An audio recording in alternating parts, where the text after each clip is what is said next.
Lots of mobility required for today's exercise. We're going to be working the hips, glutes, shoulders, all that thoracic mobility through the back as well. I hope you're ready for it.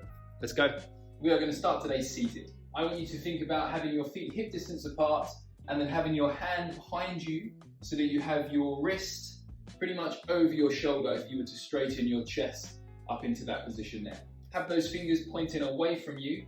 Keep those feet hip distance apart. Look to drive off of your heels as you use your hips as the driving force. We are going to raise up off of one hand. Once you get to this position here, I want you to take your left hand and I want you to bring it across, up and over to the right hand side as you look over your right shoulder, making sure that your right shoulder is stacked over your right wrist. From this position here, I'm looking for you to come all the way back down, come all the way back up and over to the other side. Drop those hips down. The main driving force will be those hips, and that second part of the movement is moving that arm up and across the body. You're going to make sure that you're not shifting the hips too far out to the right as you rotate. Try and keep those hips nice and centered.